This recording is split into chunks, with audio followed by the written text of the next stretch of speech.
Do you need homeopathy in your life? Ever been curious about it? Because that is what we're diving into on today's show.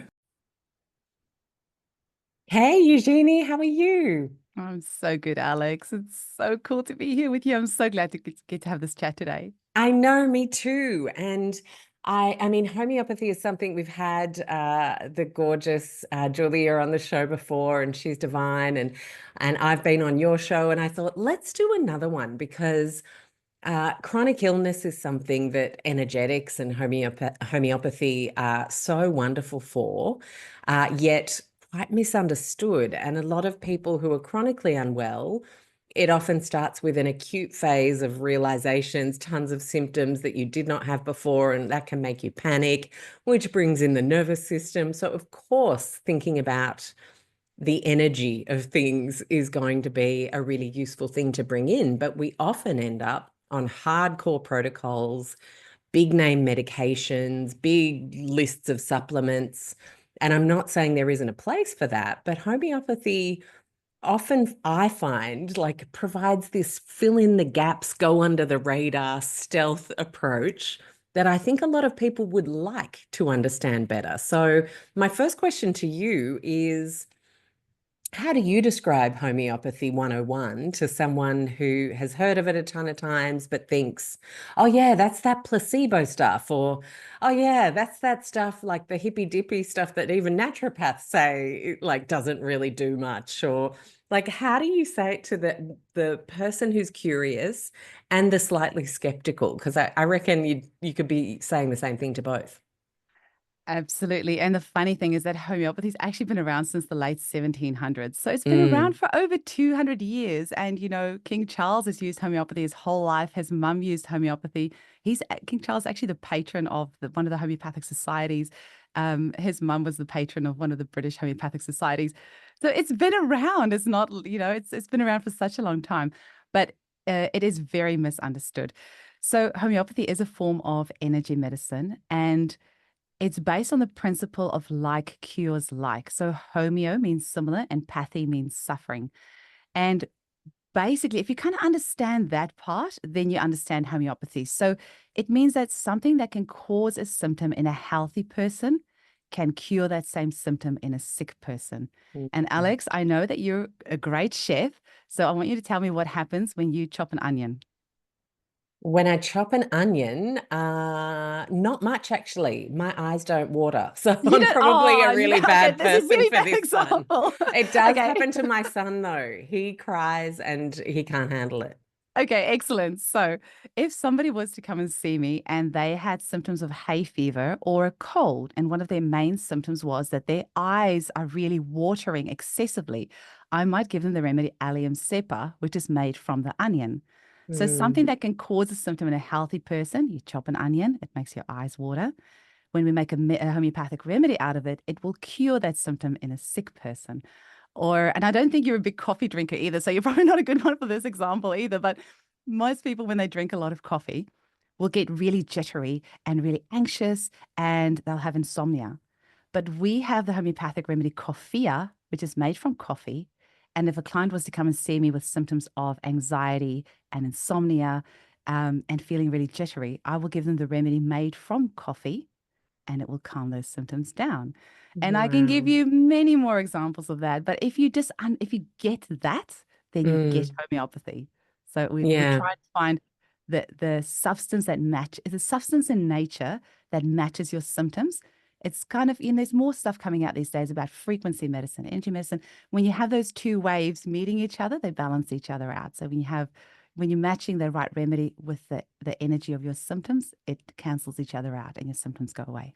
And often when you look up a remedy online, there are so many things that they list, like everything from, and really specific things like presenting with agitation with cold, and then another remedy will be presenting with agitation and experiences heat, and then it could be joint pain, and then it could be, but then another one will be something else.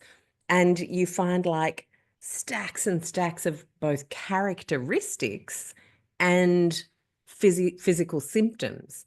How How are the groupings done? Like, I'm just so curious about how that came to be. Was it just literally through sheer sharing of information and noticing patterns over many, many decades and centuries? I always love your questions on your podcast. I've listened to most of your episodes. You always throw such nice, hairy ones out there. So, the way that we elicit the symptoms that a remedy can cure is by what we call provings. Mm, So, in a proving, if you see a substance and you think that would make a cool homeopathic remedy, we then use a process of trituration and dilution and succussion. And that's kind of a topic on its own. So, I just don't want that to confuse this part of the conversation. So I can get back to that later if you want to know a bit more mm, about how we make the remedies. But basically, the remedy is made in the homeopathic way, and we have international pharmacopoeia that we use to make the remedies. Then we give these remedies to healthy volunteers, usually homeopaths or homeopathic students. And we mhm, call this approving. So we don't test it on animals, we don't test it on sick people, we test our medicine on healthy people, healthy volunteers. So what we will do is we will take the remedy usually over a series of days. There's different ways that you can do provings. And then as we're taking these remedies, we are recording our symptoms.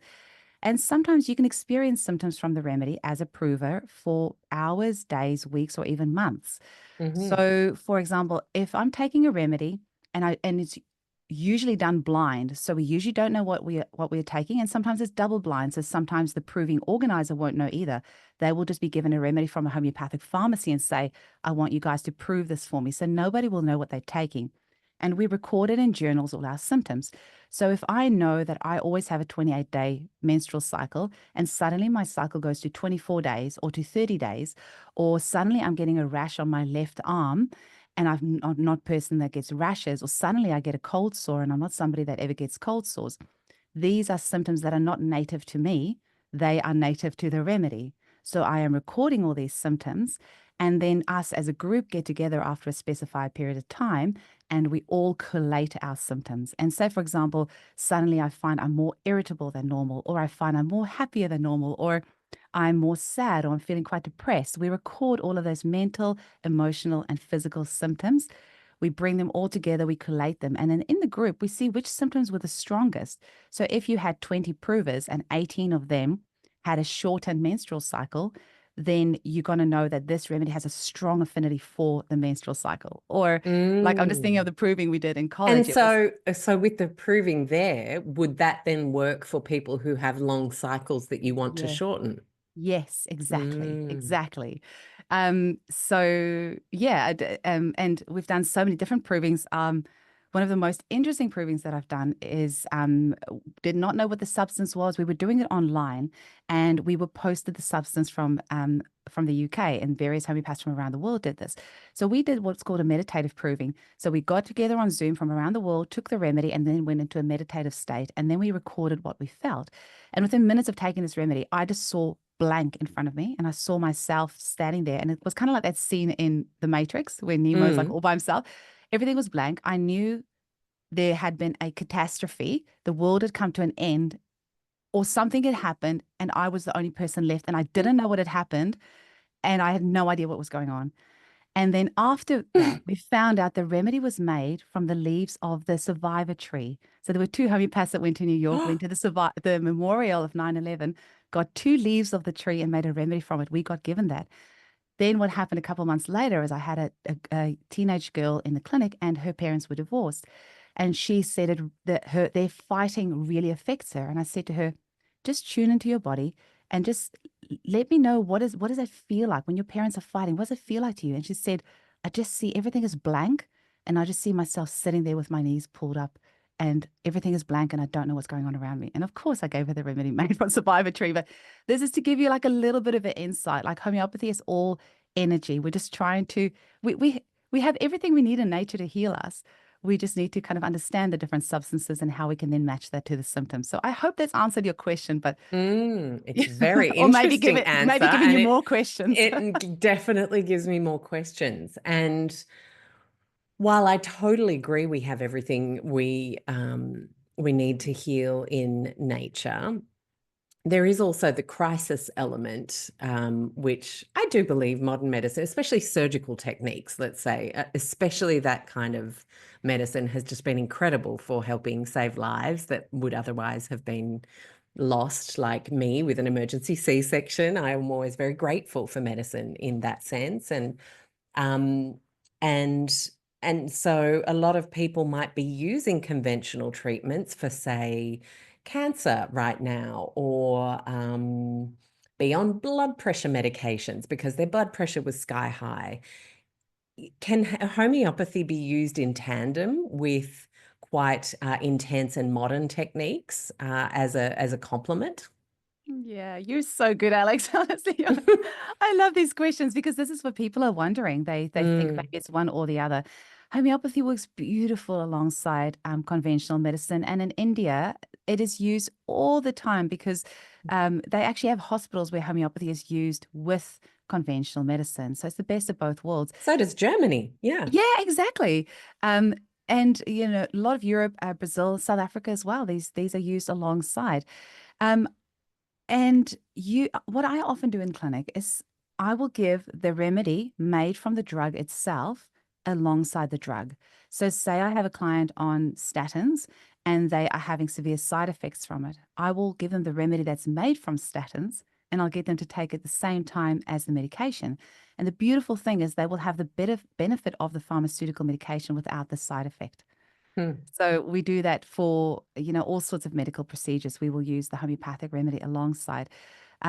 Antidepressants is a really big one. Sometimes people, they are so addictive, and sometimes people will go on them for a short period of time. Say, for example, postnatal depression, they'll go on to antidepressants, but then they can't wean off them because the side effects of trying to wean off is so severe.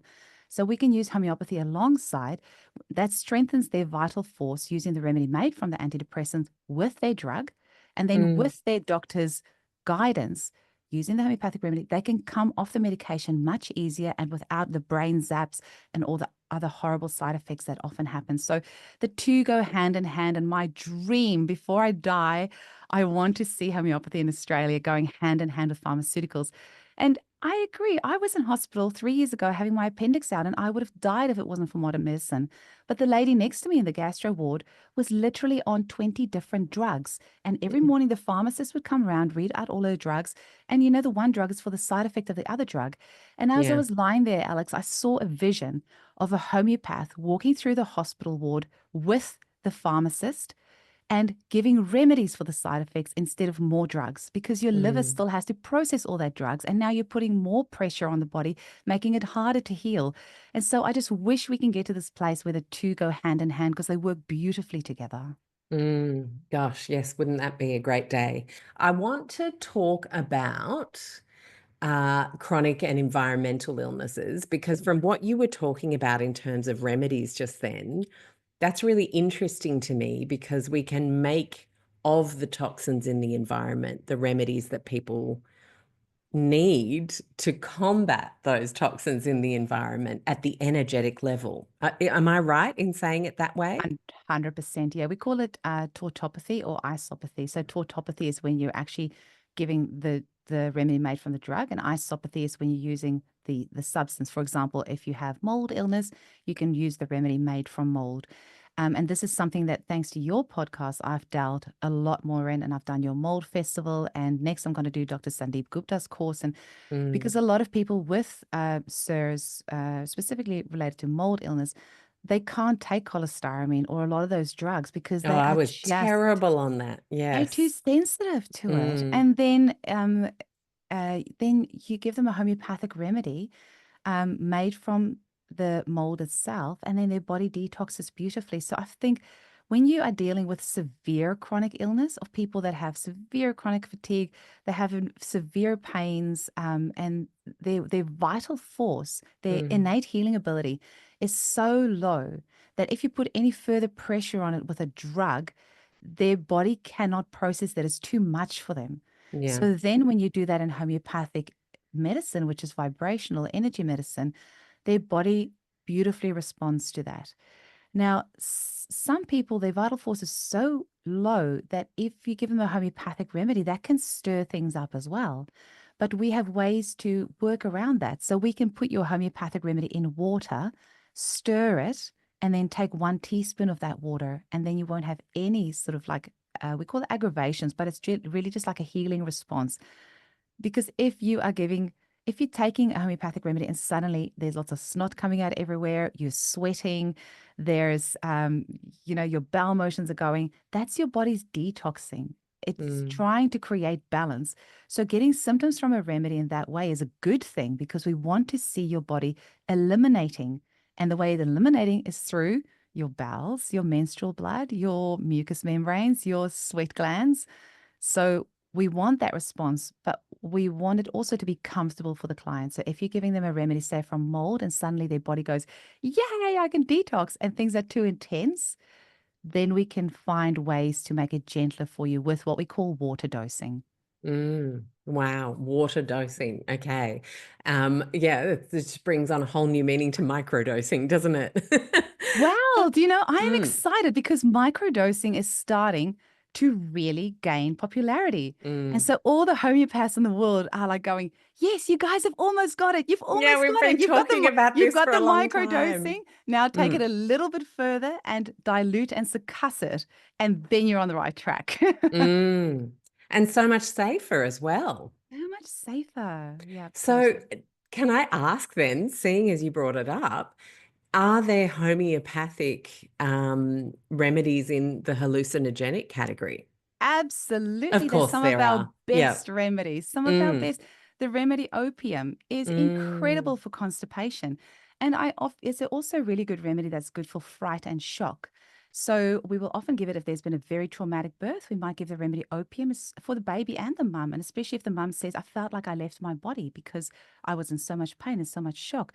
But also, if you have had opioids and you became really constipated, you can use the remedy opium and it will help with your bowels. So mm. if you're in severe pain and you need to take codeine, take homeopathic opium alongside, and at least your bowels will still be going. So you're still detoxing while you have the pain relief of the codeine. So, Which of course hampers detoxification by depleting glutathione. So that's yes. actually an amazing thing to have at hand. Um, Now, I want to then dive into environmental medicines a little bit more, and chronic illness from things like people who are EMF sensitive, maybe with SIRS and mold illness, maybe another biotoxin illness, algae. I'm thinking just off the top of my head, some of the things like Lyme. Often a homeopath will be like the last resort, I'm sure, in saying that I'm correct. And so you end up with them at the sickest, like I've tried everything and now I'm trying you kind of situation. How do you start with a client? Like, does a homeopath ask a whole bunch of questions, prod around because those remedies have all those like psychological as well as physical symptoms and characteristics listed? I'd imagine building a picture of who you have in front of you from a mind and body perspective is one of the most important things you can do. Yep. So we have an acronym for that. It's called TEETH. Tried Mm. everything else, try homeopathy. The industry in joke. I love Yep, it. it is. Yep. And I've made a couple little notes as you were talking because I want to make sure I cover everything. But we have some incredible remedies to help counteract the effects of EMF. And I'll often, especially say, for example, your child at school is near a 5G tower, you can have the homeopathic remedy made from 5G and put 2 pills in your child's water bottle, then Hmm. give it a good shake, and then just have your child drink from it throughout the day. And so they're constantly getting that protection. Um, so I think what you're saying is kind of like how would we approach a case if all this multi-layered stuff is going on? Um, Yeah. so all homeopaths work very, very differently. And that's Mm, why I started my podcast, Homeopathy Hangout, and there's over 300 episodes. And so you can kind of listen to all the homeopaths and see which one you resonate with. The way I would approach a case is I have a really big intake form that people have to complete, and it asks about their whole history, their family history, their likes, their dislikes, all those sorts of things. And then the initial consultation is an hour and a half, and we ask them everything. mm, The way I would approach a multi-layered case like that is we are always what's looking for what's called a constitutional remedy. And that would be the one that you kind of alluded to before, where we are matching your personality to the Mm. remedy. So, for example, if you are like the work hard, play hard person, go, go, go, you might be the personality of Nux vomica, which is a remedy made from the poison nut. So, the theme of the caricature of the remedy is work hard, play hard. But then they overdo things. But also, it's our top remedy for, Christmas around the corner, for overindulgence of all sorts. It's great for hangovers, it's great for fatty foods, and you don't need to be a high level business person to take this remedy. It will still help you Mm. if you have those symptoms. So I'm always looking for that constitutional remedy. What is the remedy that matches the person overall? But the reality is that so many people are drugged up to the hilt. So they don't even know who they are. So how can I know what they are? So they're on Mm. antidepressants, antipsychotics, this and that, and the next thing, and they've lost who they are. So, say a client is on a pharmaceutical drug, I will give them the remedy made from the drug. I might give them an organ support remedy. So, for example, this is why I love homeopathy, because some people are too sensitive to take herbs and supplements, as amazing as they are. They can't tolerate them. So, I Mm. can give them the remedy made from milk thistle or dandelion to support their liver in the process. And that's called an organ support remedy. And I'll do it in a low potency, say in the water bottle. But I might also give them some tissue salts, which most people will have seen in the health shops, usually under the brand Schussler. It is almost impossible to aggravate on them. They are so gentle, they're so effective, and they just help with with the salts in your body to rebalance those. I might give them one of those. If they came in to see me and there's a huge layer of grief, I might give them one of our grief remedies like Ignatia, because sometimes you can't heal until that grief layer has been removed. So Mm. I will take a case from a few different angles, but also taking into account who's in front of me. And if it's somebody that's going to get overwhelmed with a prescription like that, I might just say to them, "What is the main thing that you want to get out of today?" And then they might say, "I just can't get over the grief of my family member passing," and I might start there, give them a really good grief remedy, and then when they come back, we'll look at the other things. So just once their vital force is that little bit stronger, once that one layer has been removed, then we look at the next one. But then if you Mm. have what's called a maintaining cause, so if you have mold illness and you're still living in a moldy home, then I might give you a mold remedy daily while you're still living in that home. And I have a couple of amazing success stories on my Instagram of people Yeah, I who saw the have, eczema yeah, one. it's Wow. amazing. And they are still living in a moldy home and they can't move for another couple of months. So she's just taking the mold remedy, on a weekly basis or so while they're still living in the home. So you can approach it from that way as well. I hope I've Hmm. answered everything. I do go in tangents because I get so excited about homeopathy and there's so much Well, to share. there's a lot as well because we're talking about a lot of different types of presentations, which could all have their own little show as well. I totally appreciate that. In the case of, well, I think mold's interesting because it then affects different people in different ways. For me, I know I get really intense, twitchy, tremory nervous system presentation, a toxicity, like a sense that I have literally been neurologically poisoned. And the next person might get eczema, and the next person. So, is that speaking to a weakness in a particular system of that person that you then get a bit of a clue once you start asking the personality questions? If, like, I really liked what you said about the layer of grief, like that might be playing for someone to present a certain way with a particular toxin that might not be conventional or like other people. Yeah, absolutely. And so what we might do is like give the mold remedy because we know that's the cause, but then give you more specific remedies as well for how you present. So say, for Mm. example, I look in what we call our repertory, which is where our collection of symptoms go. So once we've done the provings, the symptoms that come out of that go into a repertory, which is kind of like a dictionary for us. So we'll look up tremors and we'll see what remedies are in there. And there might be 500 remedies in there. So then we'll look at that and see which one specifically relates to your unique expression of that. And homeopaths are always looking for what we call susceptibility. Because if you Mm. have 100 people in a room and you like blast a virus in there, not all 100 people are going to get that virus. It depends on your susceptibility. And your Mm. susceptibility comes from your genetics, your epigenetics, your childhood, like things that have affected you in your life. So we're asking all these questions to find out what is your unique susceptibility and what is the remedy that has an affinity with that susceptibility.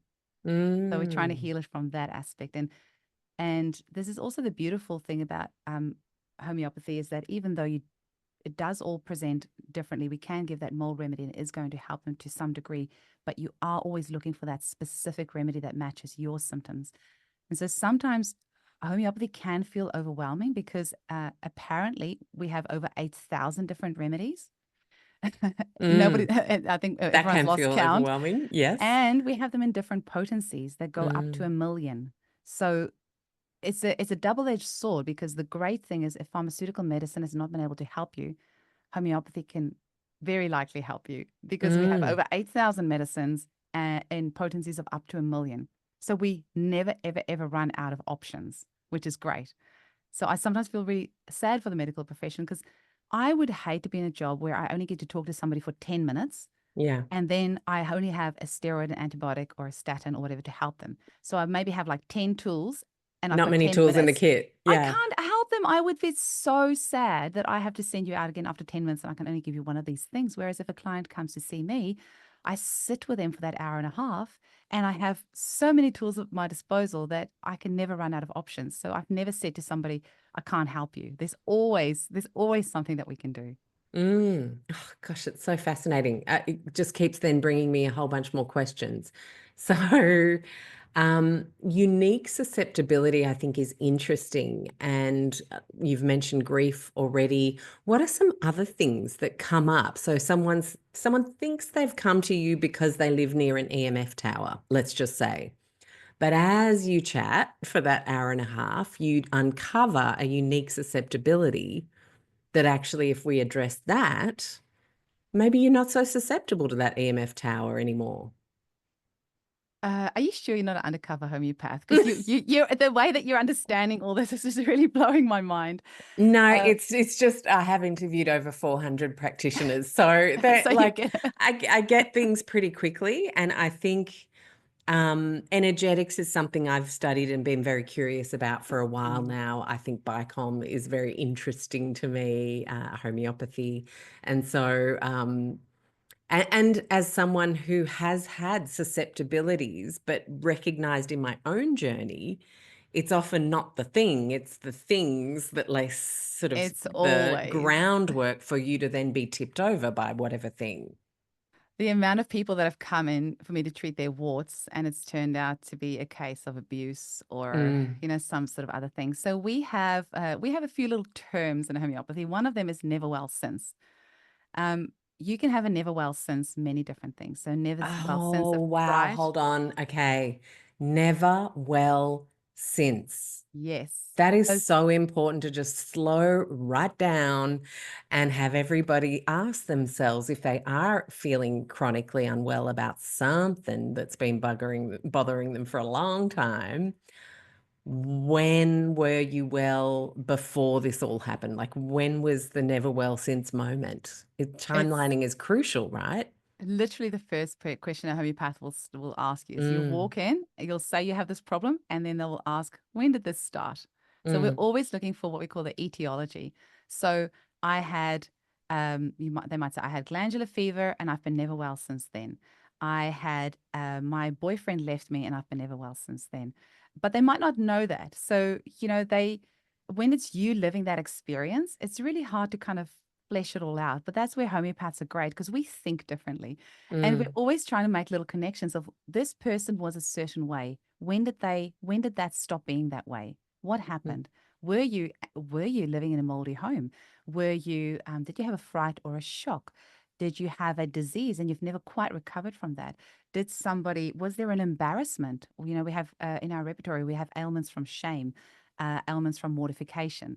So you listen to this person's story and then you go, okay, so when did things start coming out of alignment for you? And sometimes they don't even know. So you'll mm, start talking and then I'll go, hang on, but you told me when you were living in that place that you were working 3 jobs. What happened in between that and now when you can't even get out of bed? What happened in between that?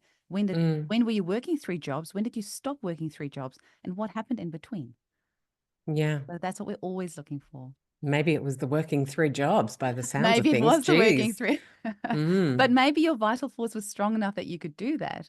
But then maybe there Hmm. was somebody at work and there was a abuse of some sort, or whatever, or if you were in a car accident or whatever, and you've never been well since.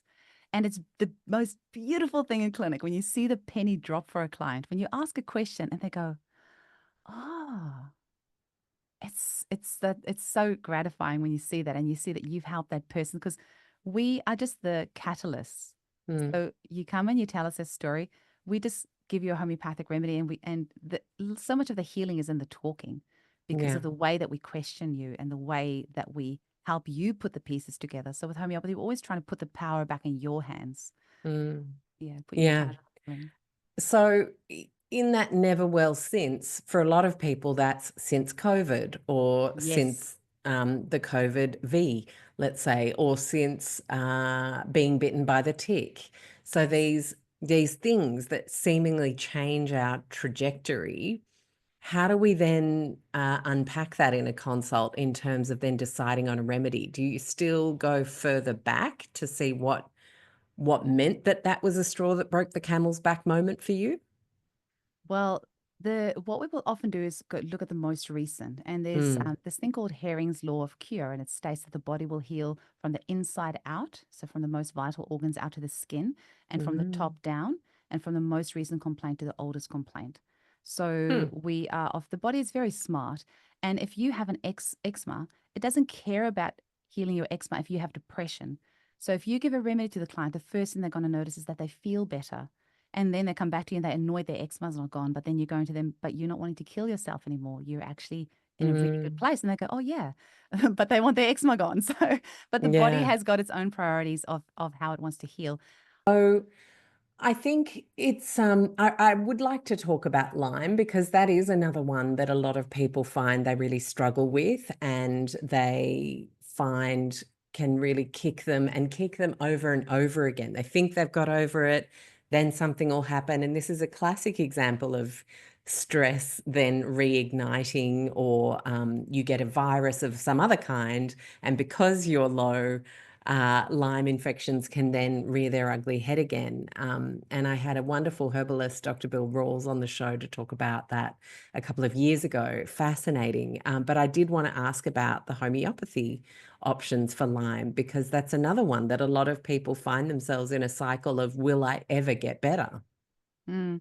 So out of my more than 6,000 consultations that I've done, I have never done Lyme. And maybe I have, but I didn't recognize it. And now that I am more aware of SIRS and biotoxin illness, I am sure I'm going to start getting lots of cases that I recognize better. But Mm, we do use the nosode made from Borrelia, and you can use it in ascending potency. So that what that means is you might start off with a 30C, and then the person stabilizes. But mhm, then a shock happens in their life and the symptoms come back. And then maybe the 30C doesn't work anymore. So you go up to the 200C. And then same thing, they might stabilize, it might not work anymore. So you might find a potency that they stabilize it and can keep at that. But the reality is you're always going to have shocks and things in your life. So then starting to recognize which set of homeopathic remedies really support you is going to be really helpful. And that's where it's important to work with a homeopath that empowers you, that is telling you what it is that they give you, because there are some homeopaths who don't, which I really don't agree with. mm, Asking them what is it that they've prescribed, and then feeling in your body, how is that working for you? So that if there is a relapse and your homeopath's on holiday or whatever, you know which remedy to take. But you would be using organ supports alongside organ support homeopathic remedies, and maybe your tissue salts. Your constitutional remedy, once you find that, is the one that's always going to bring you back to balance. Although mm, sometimes, if there is an underlying infection, it is worth getting the remedy made from that substance. So a lot of my clients have dientamoeba or blasto, and we'll give them the remedy made from that as well if they're having relapses. So they can yeah. tell in their body that when they wipe several times and they're not coming clean, Mm, if they've been on the toilet and I keep wiping, that is something I see very often with dientamoeba infection. And so we'll give mm, them the nosode, and they'll have a couple of doses of that, and then they can wipe clean again, and then they know the symptoms are gone. Because your body will always give you symptoms if it's out of disharmony. It's the way that our body talks to us. That's the body's mhm, language. So then understanding what it is that your body is telling you is really important. I actually had something interesting happen just this week. My lips were incredibly dry. so dry that I put some castor oil on it. I swear every 5 minutes. And then I'm like, hang on, my body is talking to me. Something's going on. So, one of the master practitioner courses I recently did combined Chinese medicine and homeopathy, and the lips actually, the spleen opens out into the lips. So I realized that I actually need to treat my spleen. And so, since took a homeopathic remedy to support the spleen, the lips have been better. So, Hmm. sorry, I'm going off on a tangent again. No, it's a good The tangent. main thing It's of all good. that I'll was bring you that back if I need to. I haven't treated much Lyme, so I don't want to speak on that. But Mm, what I would do, which is the same that I would do with any case, really doesn't really matter what it is I would do the constitution. I would give supporting remedies. I might give the remedy made from the causative agent and some detox and things alongside, regardless of what it is that I'm treating. mm. So quite similar to a virus, let's say, or a bacterial Absolutely. infection. Yeah. Absolutely. So we have remedies made from viruses and bacteria, fungi, yeast, anything you can think of, really. And so we might use all of those.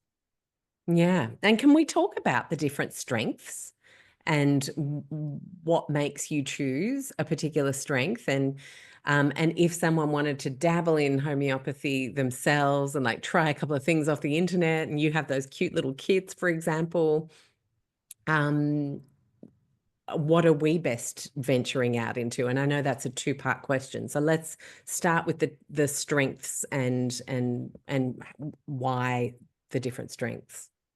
So this, when you study homeopathy, is a several-hour lecture, but I'm going to give you Mm, the basics, and I'm actually going to answer your other question first. Home use, 30C is your best friend, or tissue salts. yeah. That answers that one. Now I'm going to backtrack to the potencies.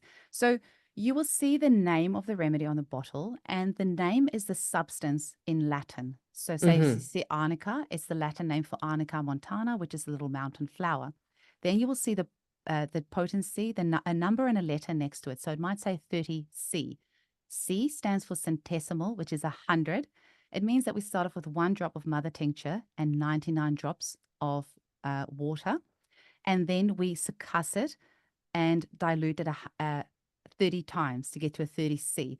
Now, Mm. I'm a visual person, so if any listeners lost me on there, if you go to eugeniekruger.com, on my homepage is a 30-minute video that will teach everybody about homeopathy if you know nothing about it. And in there, I actually paid this guy to make um, a cartoon for me, or what do you call it? Like an animation for Oh me yeah, of a the drawing. process, because I am, well, it's a video, it's a little animation video Awesome. to show the process of dilution and succussion, because it sounds really confusing for me because I'm a visual learner. So, but if you see that little video, it explains how the remedies are made. If you Mm-hmm. buy a tissue salt, it'll say 6x. Now, Mm. X is the Roman numeral for 10, which means it's got 1 drop mother tincture to 9 drops water and alcohol, then diluted and succussed 6 times. Mm-hmm. So you've got some of the physical substance in there in minute amounts. Once a remedy has passed a 12C potency, it's got none of the physical substance in it, Mm-hmm. only the Oh, energetic so signature. I know you can get like a 200. So Yes, what does that mean? that means it's been 200 times diluted and succussed, which means it has even less of the physical substance in it, but a higher vibration, which means that it's going to be deeper acting. And we also have a Mm-hmm. 1M, which is 1,000 times diluted and succussed, a 10M, 10,000 times, 50M, 50,000 times, and an MM, 1,000,000 times, and a 10MM, 10 million times. Now, once it gets past a certain point, because you can only hand succuss it for so long, the higher potencies are then made on what's called a radionics machine.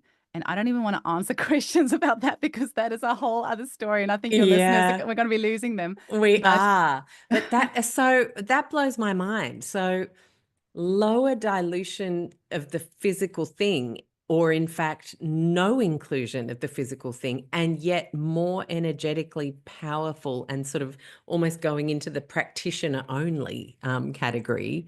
That kind of blows my mind. it's mind blowing. And you know what? In preparation of our talk, I have written a couple of quotes here about the fact that there's nothing in it. Do you mind if I Mm. tell you a little bit Yeah, yeah, about yeah, it? please. Yeah. So, I don't know if you've seen the beautiful Veda Austin from New Zealand, who's creating Mm. all this The incredible water, work. yeah, Yes. the ice stuff was Yes. so cool. And so she is like, I love what she's doing. And she's even done that with some homeopathic remedies and then frozen the message that the remedies have left in the water. So Hmm. I feel that she has got homeopathy down packed because energy or the memory of the substance is staying in the water. But then Dr. Bruce Lipton, he obviously is, best-selling author of biology of I belief. love That's, Bruce. oh, he's Yes. amazing. I think you've had him on, I hey? have. I'm Yeah. so jealous. I've been trying to He's get the him on my show. best. He's amazing. Mm. He said that the water molecules communicate with each other via the hydrogen bonds, which act as a conduit for vibrational information. So, Hmm. whatever is influencing the water molecule can ultimately be spread in the solution via these hydrogen bonds. So, if you put information in the water, like a chemical, very quickly that information gets transferred. And then, if you remove that chemical, the information still stays there. The water remembers the vibration of that. Now, Hmm. Dr. Luc Montagnier, he won the joint 2008 Nobel Prize in Physiology and Medicine for discovering HIV. And in an interview with Science magazine, he was asked, do you think there's something to homeopathy? Because he was starting to work with ultra dilutions. And so the Wow. Yeah. scientists in the circle were going, oh, this guy's heading in the direction of homeopathy. And he, even though he won the Nobel Prize, years later started working with dilutions, suddenly was poo-pooed. And we've seen this pattern over and over. Mm. They said, do you think there's something to homeopathy? And his reply was, what I can say now is that the high dilutions are right. High dilutions of something is not nothing. They are water structures which mimic the original molecule. Then there's Judy Ann McNamara, who is a biophysics and quantum physics Professor. researcher, Yeah. professor, Hmm. yeah, who with conventional medicine, they had no more cure for her. She was about to die, went to a homeopath, got cured, and now has her own homeopathic school and heads the Montreal Institute of Classical Homeopathy. You should listen to her podcast interview. It's Wow. amazing. I don't understand half of what she said because she is like so over there, but On she another has, level. yeah, Yeah. she has discovered that it's the mitochondria in the cells that actually transmit the resonance of the homeopathic medicine throughout the body. Mm. And then just one little quote that I have to squeeze in here from Gandhi. He said, homeopathy cures a larger percentage of cases than any other method of treatment, and it is beyond all doubt safer and more economical than the most complete medical science. And he said this on August 30th, 1936, in a speech. So if it's good enough for Gandhi, if it's good enough, Mother Teresa used it. For King Charles and the Queen Elizabeth, I think it's worth everyone just opening their minds a little bit and just giving it a go. Yeah. Oh my gosh, 100%. And so the last thing I want to ask you is, as a homeopath, you would see things on the internet that you think, oh God, okay. Misnomers about homeopathy, things that might freak people out about homeopathy.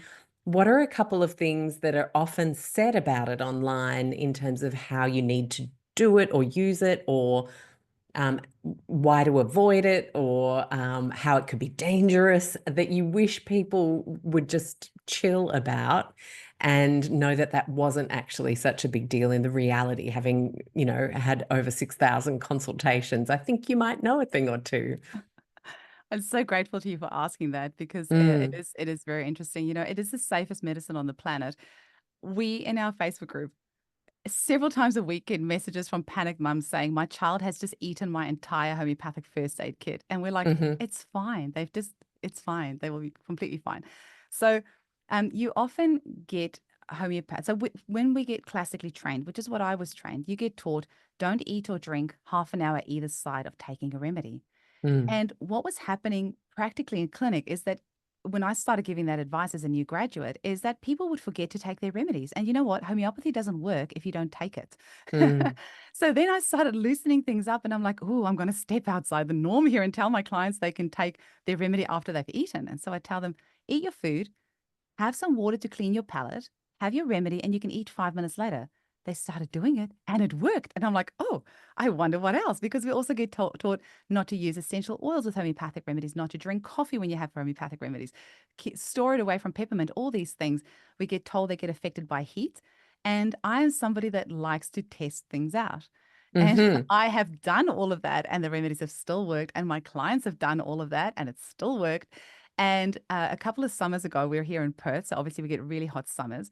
I left my first aid kit in the car on purpose for months. And so Mm, it'll get like, 50 degrees in the car. And I know the remedy aconite works immediately for my family when we have a sore throat. So I knew if mm, there was sore throats coming up and I used the aconite from the kit that was in the car all summer and it works, then, and it has. Mm. It still works. So there's a lot of these things that we're told about homeopathy. We get told not to use combination remedies, that they antidote each other, all this stuff. And I can only speak from somebody who's had a super busy practice, interviewed, over 320 interviews and 6,000 consultations, that there is a lot of stuff that we get told about homeopathy that's actually not true. And the proof is in the pudding. So just go and try it out for yourself and see what you think. I love that, Eugenie. I love that because, yeah, things like that can make us think, oh, well, I'm not going to be able to find time during my day, half an hour either side, and then I'm going to forget, and then it's dinner time, and then I can't take it again for another.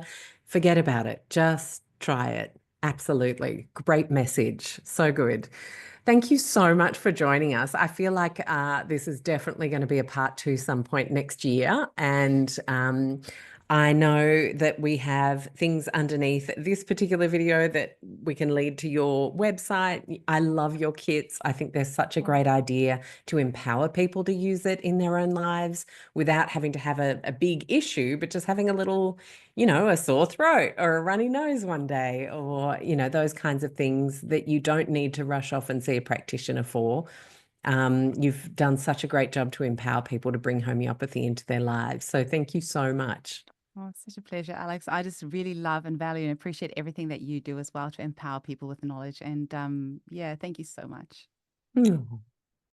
I hope you loved today's show as much as I loved bringing it to you. I want to remind you that if you are someone who craves a low tox community that is judgment free, full of empowerment, has health professionals and building health professionals that can support you, as well as me in there answering questions multiple times a week, I want to invite you to join the Low Tox Club. For the price of less than a cup of coffee a month, you have an annual membership for $49 Australian, so it's about $30 US or euro, that allows you to have a member masterclass every single month with a health professional or global expert from the podcast, where we have them to ourselves for an hour to ask questions and deep dive further. You have the beautiful supportive chat group. You have Q&As with me answering questions. We read books and talk about them, and a whole bunch more. You can head to lowtoxlife.com, hit the explore tab, and join the club is the very first option on that list. Of course, we have over 10 evergreen courses that you can jump into anytime, whether it's navigating everyday low tox swaps with our Go Low Tox signature course, whether you have kids and you're wanting to know how to best support them with our Low Tox Kids course, whether you're planning a family and looking at a healthy low tox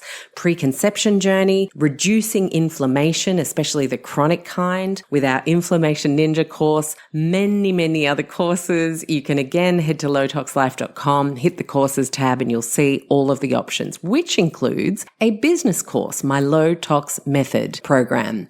A lot of people don't know, but I was doing a lot before starting Low Tox Life in 2009, and I was a business consultant across hospitality, health, retail, and cosmetics. I have been in business consulting for a very long time, so I absolutely adore helping people move into the low tox space or develop their low tox businesses. So that's a way I can support you. And then, of course, there's our wonderful social media communities at Low Tox Life on Instagram, and of course, the website with over 250 gluten-free recipes, blogs, downloadable PDFs to help you navigate wanting to get rid of synthetic fragrances in your school or office.